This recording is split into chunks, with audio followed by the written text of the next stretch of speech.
Disclaimer: இந்த வீடியோவில் வரும் தகவல்கள் முழுக்க முழுக்க கல்வி ரீதியாக உருவாக்கப்பட்டுள்ளது மற்றும் எந்த ஒரு பங்குகளையும் பரிந்துரை செய்வது கிடையாது.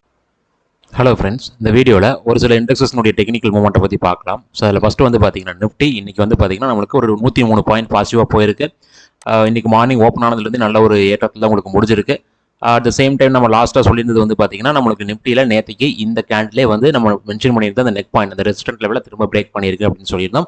பட் இருந்தாலும் இந்த இடத்துல இருக்கக்கூடிய அந்த 7th அக்டோபருடைய ஹை பிரேக் ஆகும்போது நம்மளுக்கான ஒரு மூவ் கிடைக்கும் அப்படிங்கிறத டிஸ்கஸ் பண்ணியிருந்தோம். அதே மாதிரி வந்து பார்த்தீங்கன்னா இன்னைக்கு ஒரு மூவ் கிடைச்சிருக்கு. பட் இந்த மூவ் நடக்கும்போது நான் வந்து பார்த்தீங்கன்னா இந்த ட்ரெண்ட் லைனை ஒரு ரெஸ்டாரண்டாக டிஸ்கஸ் பண்ணியிருக்கேன். கிட்டத்தட்ட அந்த ட்ரெண்ட் லைனுடைய பாதி வரைக்கும் போயிட்டாங்க. ஏன்னா இந்த பிரேக் அவுட்டுக்கும் இந்த ட்ரெண்ட் லைனுக்கும் இன்பிட்வீனில் தான் இப்போ கரெக்டாக நம்மளுக்கு ட்ராவல் ஆகி நின்றுட்டு இருக்காங்க. ஸோ கிட்டத்தட்ட வந்து பார்த்தீங்கன்னா அந்த ட்ரெண்ட் லைனுக்கான மூவ்ல ஒரு பாதி மூவ் நடந்து முடிஞ்சிருச்சு. இனி அடுத்ததாக வந்து பார்த்தீங்கன்னா இந்த ட்ரெண்ட் லைன் ரீச் ஆகும்போது நம்மளுக்கான ரெசிஸ்டன்ட் ஆக்ட் ஆகுதா அப்படிங்கிறத மட்டும் தான் இப்போதைக்கு பார்க்கணும். அடுத்ததா பேங்க் நிஃப்டியை பொறுத்த வரைக்கும் வந்து பார்த்தீங்கன்னா நல்ல ஒரு பாசிட்டிவாக ட்ராவல் ஆயிருக்கு. ஏன்னா நேற்றுக்கு வந்து பார்த்தீங்கன்னா நிஃப்டி நல்லா போயிருச்சு, பேங்க் நிஃப்டி கம்மியாக இருந்துச்சு. பட் இன்னைக்கு வந்து அப்படியே ஆப்போசிட்டாக உங்களுக்கு ட்ராவல் ஆயிருக்கு. ஏன்னா பேங்க் நிஃப்டி நல்ல ஒரு பாசிட்டிவாக போயிருக்கு.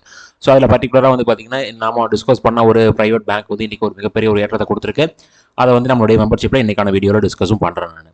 அடுத்ததா இந்த இடத்துல வந்து பார்த்தீங்க அப்படின்னா நம்மளுக்கு ப்ரீவியஸ் ஸ்விங் ஹை இதை பிரேக் பண்ணதுக்கப்புறம் வந்து பார்த்தீங்கன்னா அதை கிளியரான ஒரு ரீடெஸ்டிங் பாயிண்டாக எடுத்துட்டு அடுத்த கட்ட மூவாக கொடுத்துட்டு இருக்காங்க. இது நம்ம ஆல்ரெடி சொல்லியிருந்தோம். இந்த நெக் பாயிண்ட் பிரேக் ஆச்சு அப்படின்னா இந்த இடத்துல இன்டர்மீடியட் லெவலில் ஒரு ரெசிஸ்டன்ட் இருக்குது. அதுக்கப்புறம் இந்த ட்ரெண்ட் லைனுடைய ஸ்டார்டிங் பாயிண்ட் தான் நெக்ஸ்ட் ரெசிஸ்டன்ட் அப்படின்னு சொல்லியிருந்தேன். கிட்டத்தட்ட அதுக்கு வந்து பார்த்தீங்கன்னா பார்த்து ட்ராவல் ஆகிட்டு இருக்காங்க. இனியும் ஒரு 600-700 பாயிண்ட்ஸ் ஏறிச்சு அப்படின்னா இந்த ட்ரெண்ட் லைனுடைய ஸ்டார்டிங் பாயிண்ட் அப்படிங்கிறது நம்மளுக்கு ரீச் ஆயிரும். இனி அடுத்ததா அதை பிரேக் பண்ணும்போது நம்மளுக்கு ஆல் டைம் ஹை வந்து அதுக்கும் கொஞ்சம் மேலே இருக்குது. தென் இந்த ட்ரெண்ட் லைன் தான் நம்மளுக்கான நெக்ஸ்ட் ரெசிஸ்டன்ட்டாக இருக்கும். ஸோ இதெல்லாம் நம்மளுக்கு ரீச் ஆகுது அப்படிங்கிறத பொறுத்திருந்து பார்க்கலாம். சென்செக்ஸை பொறுத்த வரைக்கும் பார்த்தீங்க அப்படின்னா நம்மளுக்கு கிட்டத்தட்ட அந்த ஜோன் இது வந்து ஒரு செல்லிங் ஜோனாக நான் மார்க் பண்ண கிடையாது. அதாவது இதுக்கு முன்னாடி இந்த இடத்துல நமக்கு ரெசிஸ்டன்ட் ஆயிருந்தாங்க. தென் இப்போ ரீசெண்டாக வந்த ஸ்விங் ஹைல இங்கே ரெசிஸ்டன்ட் ஆயிருக்கு. அதை கனெக்ட் பண்ணுற மாதிரி தான் அந்த ஜோன் நான் மார்க் பண்ணியிருக்கேன். ஸோ அந்த ஜோனுடைய பாட்டம் லெவலில் கிட்டத்தட்ட ரீச் பண்ணிட்டாங்க. இனி அடுத்த கட்டமாக இந்த ஜோனுக்குள்ளே என்ட்ரு ஆகிட்டு நம்மளுக்கு வந்து பார்த்தீங்கன்னா அதை பிரேக் பண்ண ட்ரை பண்ணோம். அப்போ கண்டிப்பாக இந்த இடத்துல வந்து பார்த்தீங்கன்னா ஒரு 2-3 கேண்டில்ஸ் உள்ளுக்குள்ளே ஃபார்ம் ஆகலாம். இல்லைன்னா இந்த ஜோனுடைய பாட்டம் லெவலில் டச் பண்ணி கூட நம்மளுக்கு ரெசிஸ்டன்ட் எடுக்கலாம். பட் நம்மளை பொறுத்த வரைக்கும் ஃபர்தர் மூவ் கிடைக்கும் அப்படின்னா இந்த ஜோனுடைய டாப் லெவல், அதாவது ரீசெண்டாக வந்த ஸ்விங் ஹை பிரேக் பண்ணணும். அப்படி பிரேக் பண்ணுச்சு அப்படின்னா அடுத்ததான் நமக்கு இருக்கக்கூடியது என்னுடைய ஆல் டைம் ஹை பிரைஸ் தான். தென் அதை பிரேக் பண்ணும்போது நம்மளுக்கான ஒரு ஃபர்தர் மூவ் கிடைக்க சான்சஸ் இருக்கு. ஸோ இதெல்லாம் நடக்குதா இல்லையாங்கிறத பார்க்கலாம். அடுத்ததான் வந்து பார்த்தீங்கன்னா நிஃப்டி ஃபார்மா நம்ம டிஸ்கஸ் பண்ண ஜோனை திரும்ப ரீச் பண்ணிட்டாங்க. இன்னைக்கு வந்து பார்த்தீங்கன்னா ஃபார்மா நல்ல ஒரு பாசிட்டிவாக உங்களுக்கு ட்ராவல் ஆயிருக்கு. இந்த இடத்துல நம்ம டிஸ்கஸ் பண்ணது தான் இந்த ஒரு லாங் கன்சல்டேஷன் லெவல். இந்த கன்சல்டேஷன் லெவலில் நம்மளுக்கு வந்து பார்த்தீங்கன்னா இந்த லெவல் நம்மளுக்கு ரெசிஸ்டன்ட் ஆகும். இந்த ரெட் லைன் நம்மளுக்கு சப்போர்ட்டாக ஒர்க் அவுட் ஆகும்னு சொல்லியிருந்தோம். எக்ஸாக்டாக சப்போர்ட்டாக இங்கே ஒர்க் அவுட் ஆச்சு. அங்கேருந்து நல்ல ஒரு அப் மூவ் நம்மளுக்கு இப்போதைக்கு கிடைச்சிட்டு இருக்கு. இப்போ நம்மளை பொறுத்த வரைக்கும் வந்து பார்த்தீங்கன்னா இந்த ஜோனை பிரேக் பண்ணுச்சு அப்படின்னா அடுத்ததான் இந்த இன்டர்மீடியட் பிளேஸில் ஒரு ரெசிஸ்டன்ட்டும் தென் இந்த செகண்ட் ஜோனும் இருக்கு. இந்த ஜோனை பிரேக் பண்ணாதான் நம்மளை பொறுத்த வரைக்கும் ஃபார்மாவில் நல்ல ஒரு அப் மூவ் வர பாசிபிலிட்டிஸ் இருக்குது. அதுக்கு முன்னாடி நம்மளுக்கு ரெசிஸ்டன்ஸ் மார்க் பண்ணியிருக்கோம். ஸோ அதெல்லாம் நம்மளுக்கு வந்து பார்த்தீங்கன்னா ரீச் ஆகுதாங்கிறத பொறுத்திருந்து பார்க்கலாம். அடுத்ததான் வந்து பார்த்தீங்கன்னா எஃப்எம்சிஜி. ஸோ எஃப்எம்சிஜி திரும்பவும் நான் சொல்லியிருந்தேன் நேற்றே கூட ஒரு டபுள் பாட்டம் ஃபார்மேஷன்ஸ் நடக்கலாம் அப்படின்னு சொல்லியிருந்தேன். பர்டிகுலராக வந்து பார்த்தீங்கன்னா இப்போ நம்மளுக்கு லாஸ்ட் ட்ரேடிங் டேல வந்து ஒரு இன்சைட் கேண்டில், அப்போ இதனுடைய அந்த ப்ரீவியஸ் கேண்டில் 8th அக்டோபருடைய ஹை பிரேக் ஆகும்போது நம்மளுக்கு வந்து பார்த்தீங்கன்னா அது ஒரு பாட்டம்லேருந்து வரக்கூடிய ஒரு பிரேக் அவுட் கேண்டிலாக இருக்கும். ப்ளஸ் வந்து பார்த்தீங்கன்னா இது நம்மளுக்கு டபுள் பாட்டமாக ஃபார்ம் ஆகலாம். அதனுடைய நெக் பாயிண்ட் என்ன அப்படிங்கிறதையும் நான் டிஸ்கஸ் பண்ணியிருக்கேன் நேற்றைய வீடியோவில். அதை பார்த்தீங்கன்னா உங்களுக்கு தெரியும். ஸோ அதை பிரேக் பண்ணாங்க அப்படின்னா ஃபர்தராக இந்த இடத்துல நம்மளுக்கு ஒரு அப் மூவ் வரதுக்கும் பாசிபிலிட்டிஸ் இருக்குது. அடுத்ததான் வந்து பார்த்தீங்கன்னா ஐடி. ஸோ ஐடியில் இன்னைக்கு ஒரு சின்ன ஒரு இறக்கம் வந்திருக்கு. மற்ற இண்டெக்ஸ் எல்லாம் பாசிட்டிவாக போயிருக்கு. ஐடியில் வந்து பார்த்தீங்கன்னா -0.05% அந்த அளவுக்கு தான் வந்து பார்த்தீங்கன்னா உங்களுக்கு நெகட்டிவாக போயிருக்கு. ஒரு பெரிய நெகட்டிவ் கிடையாது. பட் இதில் நான் வந்து பார்த்தீங்கன்னா ஆல்ரெடி சொல்லியிருந்தேன் இந்த ட்ரெண்ட் லைன் பிரேக் ஆகணும். Plus at the same time நம்மளுக்கு அதை பிரேக் பண்ணதுக்கு அப்புறம் 18 செப்டம்பருடைய ஹையும் சேர்ந்து பிரேக் ஆகணும். அப்படி ஆச்சு அப்படின்னா நம்மளுக்கு ஆட்டோமேட்டிக்காக வந்து பார்த்தீங்கன்னா இங்கே எந்த இடத்துல இருந்து அது பிரேக் அவுட் ஆகிற இடத்துல இருந்து ஒரு 2000 பாயிண்ட்ஸாவது நம்மளுக்கு மினிமம் ஒரு அப் மூவ் வர பாசிபிலிட்டிஸ் இருக்கு ஐடியில். ஸோ அதுக்கு நம்மளுக்கு வந்து பார்த்தீங்கன்னா கம்பல்சரி இந்த 18 செப்டம்பருடைய ஹை பிரேக் ஆகிறதா மட்டும்தான் நம்மளுக்கு நடக்கும். இல்லை இந்த ட்ரெண்ட் கூட ரெசிஸ்டன்ட் ஆகலாம் அப்படிங்கிறதையும் நான் உங்களுக்கு சொல்லியிருக்கேன். ஸோ அதனால அந்த இடத்துல நம்மளுக்கு ரெசிஸ்டன்ட் ஆகுதாங்கிறதையும் பொறுத்திருந்து பார்க்கணும். அடுத்ததான் நெக்ஸ்ட் 50. ஸோ நெக்ஸ்ட் 50 பொறுத்த வரைக்கும் நம்ம மார்க் பண்ண அந்த ப்ளூ லைன் இப்போ வரைக்கும் பிரேக் ஆகல. ஒரு ஸ்லோவான ஒரு ஏற்றம். மேபி வந்து சடனாக ஒரு ஸ்ட்ராங்கான க்ரீன் கேண்டில் இன்னைக்கு எப்படி மற்ற இண்டெக்ஸில் வந்துச்சோ அந்த மாதிரி இங்கே ஒரு சடனான க்ரீன் கேண்டில் வந்து நின்றுச்சு அப்படின்னா ஆட்டோமேட்டிக்காக நம்ம இந்த ரெசிஸ்டன்ட் லைனை ஒரு ரெசிஸ்டன்ட்டாக சூஸ் பண்ணிக்கலாம். இந்த இடத்துல சின்னதாக ஒரு ஃப்ளக்சுவேஷன் நடக்க சான்சஸ் இருக்குது. ஈவன் இந்த ரெசிஸ்டன்ட் லைன் நம்ம ஃபிக்ஸ் பண்ணியிருந்தாலும் செகண்ட் டைமே வந்து பார்த்தீங்கன்னா சின்னதாக ஒரு ஃப்ளக்சுவேஷன் நடந்திருக்கு. அப்போ ஆட்டோமேட்டிக்காக தேர்ட் டைம் நம்மளுக்கு நடக்கலாம்.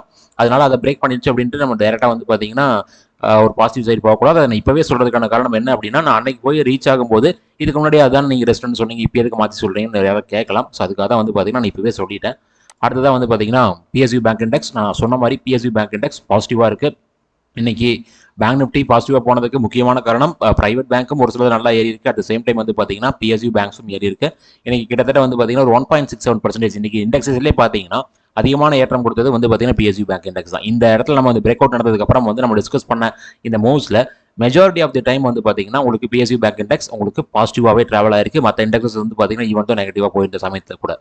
அடுத்ததான் mid cap. So mid cap வந்து நம்மளுக்கு இப்போதைக்கு வந்து பார்த்தீங்கன்னா ஒரு பாசிட்டிவ் டேரக்ஷனில் போயிட்டு இருக்கு. நம்ம ஆல்ரெடி சொல்லியிருந்தோம் ஸ்மால் கேப் தான் கொஞ்சம் வீக்காக இருக்குது அப்படிங்கிறத டிஸ்கஸ் பண்ணியிருந்தோம்.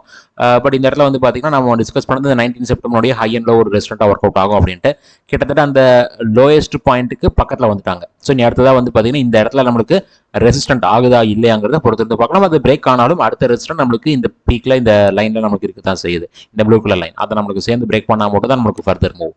அடுத்ததாக ஸ்மால் கேப் வந்து கிட்டத்தட்ட கொஞ்சம் சின்னதாக ஒரு பிரேக் அவுட் நமக்கு கொடுத்துருக்கு. என்ன காரணம்னா இந்த பாட்டம்ல வந்து ஒரு அப் மூவ் வந்துச்சு, தென் ஒரு கன்சல்டேஷன் கொடுத்துட்டு அதுக்கப்புறம் அந்த கன்சல்டேஷன் கொடுத்ததனுடைய ஹையையும் சரி வந்து பார்த்தீங்கன்னா இன்னைக்கு பிரேக் பண்ணியிருக்காங்க. இனியாவது நம்மளுக்கு வந்து பார்த்தீங்கன்னா ஒரு நல்ல ஒரு அப் மூவ்ல உங்களுக்கு ஸ்மால் கேப் போகுதா இல்லையாங்கிறத பார்க்கலாம். அப்படியே வரும்போது நம்மளுக்கு இங்கேயும் 19 செப்டம்பரோட கேண்டலினுடைய ஹை அண்ட் லோவை நம்ம வந்து ஒரு ரெஸ்டாரண்ட்டாக மார்க் பண்ணிக்கலாம். அடுத்த டோட்டல் மார்க்கெட் இண்டெக்ஸ் உங்களுக்கு பாசிட்டிவாக போயிருக்கு. நம்மளுக்கு திரும்பவும் அந்த ஜோன் பக்கத்தில் வர்றாங்க. ஸோ அந்த ஜோன்ஸ்குள்ள நமக்கு திரும்பவும் ரெஸ்டன்ட் ஆகுதாங்கிறத பார்க்கலாம். ஆல்ரெடி இந்த இடத்துல இருக்கும்போது டிஸ்கஸ் பண்ணோம், இங்கே இந்த அப் மூவ் வரும்போது அதே மாதிரி நமக்கு இங்கே ரெஸ்டன்ட் ஆனாங்க, திரும்பவும் நமக்கு ரெஸ்டன்ட் ஆகுறாங்களா அப்படிங்கிறத பார்க்கலாம். இப்போ நம்மளை பொறுத்த வரைக்கும் வந்து பார்த்தீங்கன்னா இந்த ஜோனுடைய ஹைங்கிறது 1 ஜூலை 2025 கேண்டலுடைய ஹை தான். அதை நம்மளுக்கு பிரேக் பண்ணணும். ஸோ அந்த ஹையை பிரேக் பண்ணுச்சு அப்படின்னா மட்டும்தான் டோட்டல் மார்க்கெட் இண்டெக்ஸில் ஒரு ஃபர்தர் மூவ் கிடைக்க சான்சஸ் இருக்கு. அடுத்ததான் டவ் ஜோன்ஸ். ஸோ டவ் ஜோன்ஸில் நம்ம டிஸ்கஸ் பண்ண மாதிரி ஒரு இறக்கம் வந்திருக்கு. ஆக்சுவலி இந்த டவுன்ஃபால் நான் டிஸ்கஸ் பண்ணல. பட் இந்த இடத்துல நான் சொன்னது வந்து பார்த்தீங்கன்னா இந்த சப்போர்ட் ட்ரெண்ட் லைனை பிரேக் பண்ணாங்கன்னா ஒரு டவுன்ஃபால் வருங்கிற சொல்லியிருந்தேன். பட் எக்ஸாக்டாக லாஸ்ட் ட்ரேடிங் டேல அந்த ட்ரெண்ட் லைனுக்கு மேலேயே க்ளோசிங் வச்சிருக்காங்க. இனிமேல் தான் நான் சொல்லக்கூடிய அந்த விஷயங்கள், அதாவது அந்த ட்ரெண்ட் லைனை பிரேக் பண்ணாங்க அப்படின்னா நம்மளுக்கான ஒரு டவுன்ஃபால் வரலாம். ஸோ அந்த கணக்குப்படி பார்க்கும்போது நம்மளுக்கு வருதா இல்லையாங்கிறத பொறுத்து பார்க்கலாம். அப்படி வந்துச்சு அப்படின்னா நம்ம பார்க்க வேண்டியது இந்த 22 ஆகஸ்ட் கேண்டலுடைய open and closing price. So அந்த லெவல்ஸ் தான் நம்மளுக்கான ஒரு ரீடெஸ்டிங் பாயிண்டா இருக்கும். அந்த ஓப்பன் ப்ரைஸுக்கும் கீழே வந்துச்சு அப்படின்னா மட்டும்தான் நம்மளுக்கான ஒரு ஃபால் இந்த ரெட் லைன் வரைக்கும் வரும். அப்போ கண்டிப்பாக இந்த கிரீன் லைன் நமக்கு பிரேக் பண்ணி நின்னா தான் அந்த ஓப்பன் ப்ரைஸையும் நம்மளுக்கு பிரேக் பண்ணி கீழே வரும். அடுத்ததாக வந்து பார்த்தீங்கன்னா நாஸ்டாக். ஸோ நாஸ்டாக் வந்து திரும்ப நம்மளுக்கு அந்த ரெஸ்டாரண்ட் லைனுக்கு தான் ட்ராவல் ஆயிருக்காங்க. நான் புதுசாக ஒரு ரெஸ்டாரண்ட் நேற்று மார்க் பண்ணியிருக்கேன். இங்கே வந்து ஒரு சின்னதாக ஒரு டிஃபரன்சஸ் இருக்குது. நம்மளுக்கு வந்து பார்த்தீங்கன்னா ஸ்டில் வேணா ஒரு 1000 பாயிண்ட்ஸ் கூட வரலாம், இல்லை ஒரு 800 பாயிண்ட்ஸ் வரலாம். பட் நம்மளை பொறுத்த வரைக்கும் டவுன்ஃபாலுக்கான இண்டிகேஷன்ஸ் இப்போதைக்கு நம்மளுக்கு இல்லை. ஸோ இந்த இடத்துல நமக்கு ஒரு டபுள் டாப் ஃபார்ம் ஆகுதான்னு டிஸ்கஸ் பண்ணியிருந்தோம். அந்த டபுள் டாப்னுடைய நெக் பாயிண்ட் 25 செப்டம்பருடைய லோ தான் சொல்லியிருந்தோம். அந்த லோ பிரேக் ஆகவே இல்லை. இப்போ வந்து பார்த்தீங்கன்னா அந்த லோவை நம்ம மேஜர் எடுத்துக்கோங்கிற அவசியம் கிடையாது. ஏன்னா இந்த பீக்லேருந்து நல்ல ஒரு அப்மூவ் கொடுத்துட்டாங்க. ஸோ மேபி இந்த இடத்துல நமக்கு ஏதாவது ஃபார்மேஷன்ஸ் வருதா அப்படிங்கிறத பொறுத்திருந்து பார்த்துட்டு அதுக்கப்புறம் நம்ம அதை ஃபோக்கஸ் பண்ணிக்கலாம். அடுத்ததாக வந்து பார்த்தீங்கன்னா S&P 500 ஸ்லோவான ஒரு அப் மூவ். ஸோ நம்ம டிஸ்கஸ் பண்ணதுக்கப்புறம் அந்த பிரேக் அவுட் டிஸ்கஸ் பண்ணதுக்கப்புறம் பாருங்க, ஜூன் மாதம் 27 டிஸ்கஸ் பண்ணோம். அதுக்கப்புறம் எவ்வளவு ஸ்லோவான ஒரு அப் மூவ்னு பாருங்க, கண்டினியூஸாக ரொம்ப ஸ்டெடியாக ஸ்லோவாக உங்களுக்கு S&P 500 ஏறிக்கிட்டே இருக்கு. ஸோ நேற்று வந்து பார்த்தீங்கன்னா உங்களுக்கு யூஎஸ் மார்க்கெட்ஸில் நிறைய ஸ்டாக்ஸ் வந்து ஒரு இறக்கத்தை கொடுத்துருந்துச்சு. அதே மாதிரி உங்களுக்கு பாசிட்டிவாக போகக்கூடிய ஸ்டாக்ஸும் நிறைய இருக்குது. சார் அதனால் வந்து பார்த்தீங்கன்னா ஒரு சில ஸ்டாக்ல 30%, 60% ஒரே நாளில் ஏறுது. ஸோ அதனால தான் வந்து பார்த்தீங்கன்னா இது மேக்ஸிமம் நிறைய பேர் ரிஸ்கின்னு சொல்கிறாங்கன்னு நினைக்கிறேன். அடுத்ததாக கோல்டு. ஸோ கோல்டு ஒரு இறக்கத்தை கொடுத்துருக்கு. பர்டிகுலராக லாஸ்ட் ட்ரேடிங்கில் வந்த ரெட் கேண்டலுடைய சைஸ் பாருங்கள். அதுவும் நம்ம டிஸ்கஸ் பண்ண ரெசிஸ்டன்ட். இந்த ரெசிஸ்டன்ட் வந்து பார்த்தீங்கன்னா செகண்ட் லெவலில் பிரேக் பண்ணும்போது நான் ஃபிக்ஸ் பண்ணிட்டேன்.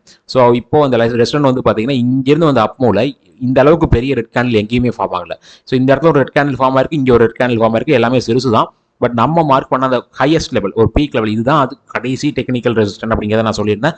அந்த கடைசி டெக்னிக்கல் ரெசிஸ்டன்ட் ரீச் பண்ணும்போது ஒரு நல்ல செல் ஆஃப். அப்போ நம்ம மார்க் பண்ண ரெசிஸ்டன்ட் அக்யூரேட்டாக இருக்குது. அது எப்படி மார்க் பண்ண அப்படிங்கிறது என்னுடைய பழைய வீடியோஸில் நான் சொல்லிட்டு தான் உங்களுக்கு நான் சொல்லியிருந்தேன். நான் எதையும் வந்து பார்த்தீங்கன்னா ஹைட் பண்ண கிடையாது. எந்த லெவலில் மெஷர் பண்ணி நான் எந்த லெவலில் டார்கெட் ஃபிக்ஸ் பண்ணேன் அப்படிங்கிறத உங்களுக்கு நான் சொல்லியிருந்தேன். அது அக்யூரேட்டாக ஒர்க் அவுட் ஆயிருக்கு. அடுத்ததான் வந்து பார்த்தீங்கன்னா சில்வர். ஸோ சில்வரை பொறுத்த வரைக்கும் இப்போதைக்கு பாசிட்டிவாக போயிட்டு இருக்கு. நம்மளுக்கு லாஸ்ட் ட்ரேடிங் டேல ஒரு இறக்கம் வந்துருந்துச்சு. ஆக்சுவலாக வந்து பார்த்தீங்கன்னா லாஸ்ட் ட்ரேடிங் டேல ஒரு இறக்கம் வந்துட்டு தென் பாசிட்டிவாக ட்ராவல் ஆகிட்டு இருந்துச்சு. அப்போ தான் நான் வீடியோ ரெக்கார்ட் பண்ணியிருந்தேன். பட் ஃபைனலாக வந்து பார்த்தீங்கன்னா நேற்றுக்கான க்ளோசிங்கில் வந்து திரும்பவும் நம்மளுக்கு இறங்கி வந்து ரெட் கலர் கேண்டில் தான் ஃபார்ம் பண்ணியிருக்கு. இன்னைக்கு வந்து பார்த்தீங்கன்னா பாட்டம் சைடில் நல்ல ஒரு வீக் ஃபார்மேஷன்ஸ் இருக்குது. ஸோ இப்போ இந்த இடத்துல வந்து பார்த்தீங்கன்னா ஒரு பெரிய ரெட் கேண்டில், ஒரு பெரிய வீக் டாப் அண்ட் பாட்டமில் இருக்குது. ஸோ அதனுடைய பாட்டம் ஒரு வேளை பிரேக் ஆச்சு அப்படின்னா ஒரு ப்ராஃபிட் புக்கிங் நடக்கலாம் அப்படிங்கிற சிச்சுவேஷனில் தான் இப்போ கரண்டாக சில்வர் இருக்குது. ஏன்னா இந்த பாட்டம் வந்து நல்ல ஒரு அப்போ ஒரு ப்ராஃபிட் புக்கிங் அப்படிங்கிறது எந்த ஒரு சிச்சுவேஷனையும் நடக்க தான் செய்யும். ஸோ அது வந்து பார்த்தீங்கன்னா சில்வர் அண்ட் கோல்டு நடக்கவே நடக்காது அப்படிங்கிற தாட்டுக்குள்ளே இப்போ நிறைய பேர் இருக்கிறீங்க. ஸோ அந்த உதவி வந்து நான் கிளியராக இப்போவே சொல்லிட்டேன். ஏன்னா என்றைக்குமே அது நடக்காது. இப்போ ஃபார் எக்ஸாம்பிள் நீங்கள் ஒன்று வாங்குறீங்க அப்படின்னா உங்களுக்கான ஒரு டஃபஸ்ட் டைம் வரும்போது நீங்கள் ப்ராஃபிட் புக்கிங் அப்படிங்கிறத எங்கே பண்ணுவீங்கன்னா ஒரு நல்ல ப்ராஃபிட்டபுளாக இருக்கக்கூடிய ஏரியாஸில் தான். அப்போது இது ப்ராஃபிட் புக்கிங்கே நடக்காமல் ஏறிட்டு இருக்கு அப்படின்னா ஒரு அந்த எல்லாமே சொல்லுவாங்க ஃபோமோ எஃபெக்ட்னு சொல்லுவாங்க. அந்த ஃபோமோ எஃபெக்ட்ல தான் உங்களுக்கு இந்த அளவுக்கு மூவ் போயிட்டு இருக்கு. கண்டிப்பா அது வந்து பார்த்தீங்கன்னா உங்களுக்கு ஒரு ப்ராஃபிட் புக்கிங் இடத்துக்கு வரும். அந்த ப்ராஃபிட் புக்கிங் மேபி சிவியரா கூட இருக்கலாம். ஏன்னா வந்து இந்த நல்ல ப்ராஃபிட்ல இருக்கிறவங்க ஒரு இறக்கம் வர்றதை பார்க்கும்போது ஓகே இறங்க ஆரம்பிச்சிருச்சு, நம்ம வந்து இருக்கிற ப்ராஃபிட் எடுத்துட்டு வெளியில போயிடலாம் அப்படின்னு சொல்லிட்டு எல்லாருமே சேர்ந்து விற்கவும் போகலாம். இப்போ எல்லாருமே சேர்ந்து வாங்குறதுனால மேலே போயிட்டு இருக்கு. இப்போ எல்லாருமே சேர்ந்து விற்க போனாங்க அப்படின்னா ஆட்டோமேட்டிக்கா ஒரு நல்ல இறக்கமும் வரலாம். பட் அந்த இறக்கம் வரும்போது வந்து பார்த்தீங்கன்னா திரும்பவும் யாராவது உள்ள என்ட்ராகி வாங்குறதுக்கும் சான்சஸ் இருக்கு. 2 டைப்பாகவும் நம்ம திங்க் பண்ணிட்டு ஆகணும், வேற வழியே கிடையாது. இப்போ இருக்கிற சுச்சுவேஷன்ல என்னை பொறுத்த வரைக்கும் நான் ஃபோக்கஸ் பண்ண மாட்டேங்கிறத உங்களுக்கு ஆல்ரெடி நான் சொல்லிட்டேன். அடுத்ததா க்ரூடை பொறுத்த வரைக்கும் நம்ம டிஸ்கஸ் பண்ண அந்த கன்சல்டேஷனுடைய பாட்டமை இன்னைக்கு பிரேக் பண்ண ட்ரை பண்ணியிருக்காங்க. அது அட் த சேம் டைம் நம்மளுக்கு இந்த 3rd அக்டோபர் லோ தான் லோயஸ்ட் பாயிண்டா இருந்துச்சு. அதை பிரேக் பண்ண ட்ரை பண்ணியிருக்காங்க. இனியும் நம்மளுக்கு வந்து பார்த்தீங்கன்னா அது க்ளோசிங் வைஸ் நம்மளுக்கு கன்ஃபார்ம் ஆயிடுச்சுன்னா ஒன்றும் ப்ராப்ளம் கிடையாது. ஏன்னா இந்த இடத்துல வந்து பார்த்தீங்கன்னா அதுக்கு கீழே ஒரு சப்போர்ட் லைன் இருக்கு, அது கிட்டத்தட்ட பக்கத்தில் தான் இருக்கு. அதே மாதிரி அதுக்கும் கீழே வந்துச்சு அப்படின்னா ஒரு ஹரிசாண்டல் சப்போர்ட்டும் கிட்டத்தட்ட வந்து பார்த்தீங்கன்னா இப்போ இருக்கிற லெவலில் இருந்து ஒரு 200 பாயிண்ட் டிஃபரன்ஸ் தான் இருக்கு. பட் அந்த 200 பாயிண்டே ஒரு பெரிய லெவல் தான். அதெல்லாம் நம்மளுக்கு வந்துச்சுன்னா நம்மளுக்கு சப்போர்ட் எடுக்கிறதுக்கும் பாசிபிலிட்டிஸ் இருக்கு. பட் க்ரூட் நம்மளுக்கு ஃபால் ஆகிறது, ஒரு சப்போர்ட்டை பிரேக் பண்றது அப்படிங்கிறது நம்மளுடைய மார்க்கெட்டை பொறுத்த வரைக்கும் ஒரு பாசிட்டிவான விஷயமா தான் நம்ம பார்க்கணும். ஸோ இந்த வீடியோ பொறுத்த வரைக்கும் நான் டிஸ்கஸ் பண்ணது எல்லாமே ஒரு டெக்னிக்கல் வியூ தான். இதை பேஸ் பண்ணி யாரும் ட்ரேடர் இன்வெஸ்ட் பண்ண வேண்டாம். ரொம்ப நன்றி வீடியோ பார்த்ததுக்கு. இந்த வீடியோவோட டிஸ்கிரிப்ஷனில் Angel One Zerodha demat account open பண்ணுறதுக்கான லிங்க் கொடுத்துருக்கேன். அதை யூஸ் பண்ணி உங்களுடைய யூடியூப் சேனல் சப்போர்ட் பண்ணுங்க. அட் த சேம் டைம் இந்த வீடியோவை லைக் பண்ணுங்க, ஷேர் பண்ணுங்க, அண்ட் ஆல்சோ நம்ம யூடியூப் சேனலுக்கு சப்ஸ்கிரைப் பண்ணுங்க. ரொம்ப நன்றி.